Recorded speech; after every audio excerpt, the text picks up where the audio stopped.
J'occupe un poste de directrice coordinatrice pour 3 crèches associatives à la Croix-Rousse. Je suis directrice adjointe à l'AST 74, qui est un service de prévention et de santé au travail basé à Annecy. Je suis coach interne dans une grande collectivité, donc à Bordeaux Métropole. Je suis éducatrice. Je suis responsable marketing et communication.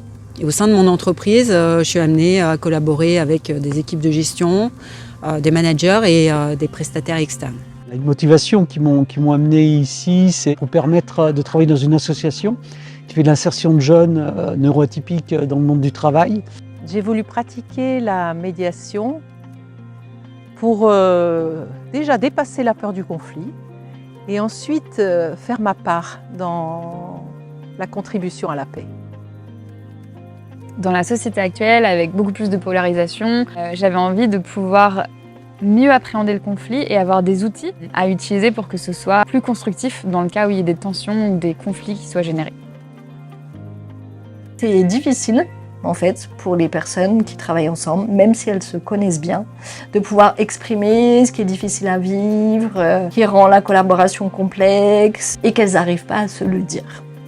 Donc l'intérêt pour moi, c'était de pouvoir fluidifier le travail d'équipe. Pour recréer du lien entre des personnes qui commençaient à avoir des incompréhensions ou des difficultés à communiquer. La définition d'un bon salarié va pas être la même pour le directeur que pour le manager, et de clarifier tout ça encore une fois. Oui, je vois que c'est important que la médiation se diffuse de plus en plus au sein des équipes, dans les entreprises, hein, et parce que pour les entreprises, c'est pas toujours facile de reconnaître qu'il y a des conflits, et pourtant ils sont là. Et dans le cadre de mon activité, je me rends compte qu'il y a une montée des conflits, des tensions. On parle beaucoup de risques psychosociaux en santé au travail.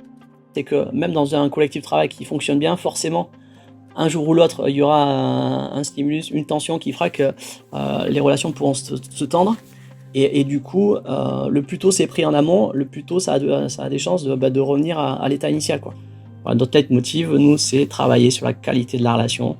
Parce qu'on considère que sans ça ne vaut pas le coup d'aller plus loin et de travailler sur les organisations, les process.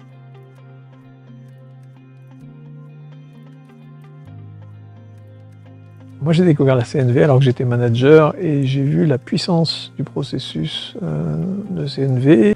Ensuite, j'ai découvert la médiation avec la CNV et comment passer d'un manager qui est quelque part plutôt arbitre de ce qui se passe entre les personnes au sein de son équipe à un manager qui est un facilitateur de l'écoute et de l'expression, donc un manager médiateur en quelque sorte. Quelque part, c'est passer du pouvoir sur les autres à passer au pouvoir avec les autres. J'ai vu à quel point ça m'allégeait moi, finalement, dans mes responsabilités, et que ça permettait à chacun aussi de reprendre un peu plus la responsabilité au sein de l'équipe de ce qu'ils avaient envie de vivre. Du coup, ça m'a tellement passionné que je me suis dit, tiens, mais c'est ça que j'ai envie de transmettre. Donc ça fait une dizaine d'années que je transmets à la fois la communication non violente et la médiation avec la communication non violente. Permettre à un plus grand nombre de personnes de pouvoir faciliter l'écoute et l'expression au sein de leurs propres équipes, dans les entreprises. Et c'est, il me semble, une pratique vraiment au service de l'amélioration du management et des relations entre les personnes. Alors j'aime dire aussi que la médiation, c'est une pratique méditative. L'accueil de ce qui s'exprime dans l'instant présent va permettre aux médiants de cheminer pas à pas l'une vers l'autre. Et cette pratique sollicite vraiment une attention dans l'ici et maintenant. Nous avons une formation qui intègre les bases de la CNV, une formation au cours de laquelle on va apprendre à se donner de l'auto-empathie. De pouvoir m'accueillir, de pouvoir comprendre qu'est-ce qui se passe en moi quand j'ai une émotion qui est agréable ou désagréable, qu'est-ce que ça veut dire derrière pour pouvoir ensuite faire des choix plus ajustés. Et puis travailler sur l'écoute de l'autre, l'écoute empathique de l'autre. Ça m'a aidé dans ma posture de coach. C'est-à-dire que quand j'ai été formé au départ, il y a une dizaine d'années, on m'a beaucoup appris des process, mais derrière, finalement, je me dis que maintenant, j'avais pas la sécurité intérieure pour accueillir ce qui se passait en face de moi. Et puis une fois qu'on a vu les bases de la communication non violente, on a 9 jours de pratique de la médiation. D'abord les médiations des parts intérieures, c'est comment à l'intérieur de soi, On peut faire une médiation. Parce que parfois on peut avoir une envie et tout son contraire et du coup il y a des besoins à les comprendre derrière pour arriver à refaire alliance à l'intérieur de soi. Donc il y a vraiment l'idée de la médiation des parts de soi. Et puis voir qu'ensuite on peut mettre ces compétences-là au service de la médiation entre deux personnes. Et puis on va voir aussi la médiation collective, c'est-à-dire comment est-ce qu'on fait pour faciliter l'écoute et l'expression mutuelle dans des équipes qui peuvent vivre des situations de tension.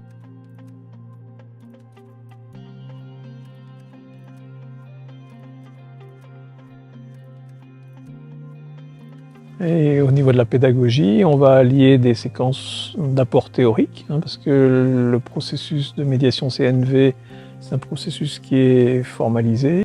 Et puis ensuite, les personnes travaillent en petits groupes, dans des jeux de rôle, durant lesquels nous allons coacher les personnes pour être au plus près et les aider à ancrer les pratiques qui vont faciliter l'écoute. Voilà. Ensuite, il y a des retours en grand groupe, du feedback sur ce qui a été partagé.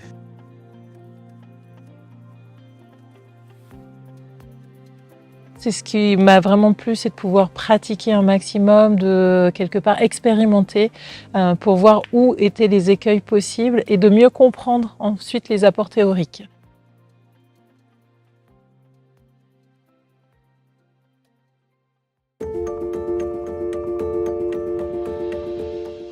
Il y a différents types de compétences qu'on va acquérir. Une première, déjà, c'est ne plus avoir peur du conflit.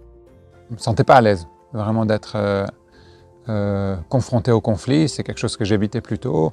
Et là, ça me donne en fait des pistes d'exploration avec la curiosité d'aller confronter ou oser la discussion et non pas l'éviter.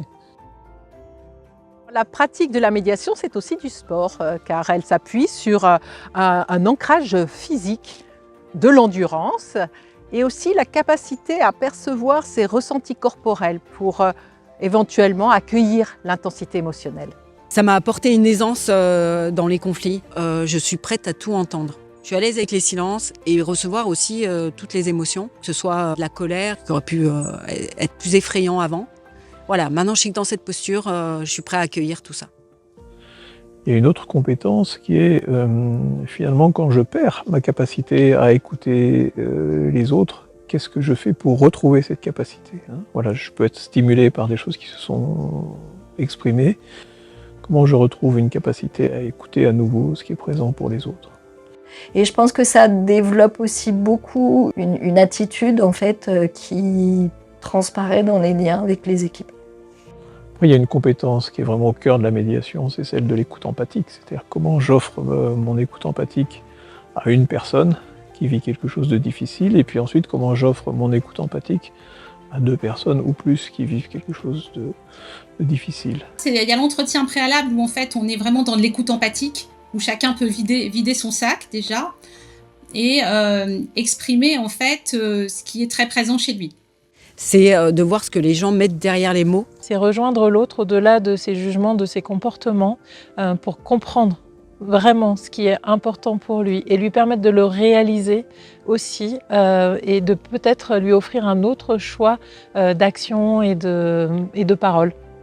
Il y a ensuite la compétence de vraiment mener le processus de médiation et qui donne de la sécurité aux médiants. Il y a quelqu'un qui tient la barre. Il y a vraiment une idée de posture et de processus qui est quand même assez précis, mais qui permet justement d'instaurer un cadre de confiance et de pouvoir offrir sa présence pleine aussi bien à un médian qu'à l'autre. Et puis il y a aussi cette compétence qui est de, quand les personnes ont été entendues, j'allais dire à satiété sur ce qu'elles vivent, comment est-ce qu'on mène la phase de recherche d'accord entre elles. Ça c'est important aussi. Le bonheur aussi parfois d'accompagner jusqu'à des accords mutuels qui vont faire que les deux personnes qui étaient en conflit à l'origine repartent avec des solutions qui prennent soin des besoins mutuels prioritaires. Il y a une notion que j'aime beaucoup aussi, c'est celle de multipartialité, parce que parfois quand on pense à médiation, on se dit qu'il va y avoir quelqu'un d'impartial qui va être là et qui va mener la médiation. Moi, je préfère parler de quelqu'un qui va être multipartial. D'être à la fois pour un et à la fois pour l'autre. à la fois en mesure de rejoindre ce que vit un des médians et de rejoindre aussi ce que vit l'autre médian. Voilà. Donc mettre la multipartialité au service de la compréhension.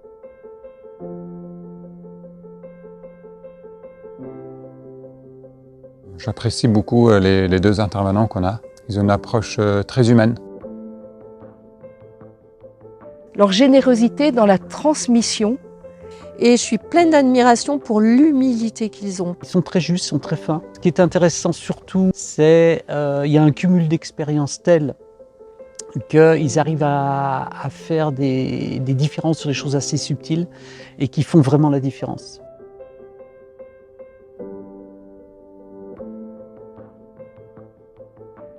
Moi, j'encourage vivement à ce que la communication non violente soit développée dans les collectifs de travail, que ce soit dans le public ou dans le privé, parce que ça a des vertus voilà, qui sont aujourd'hui avérées sur la qualité des relations dans le cadre du travail, quoi.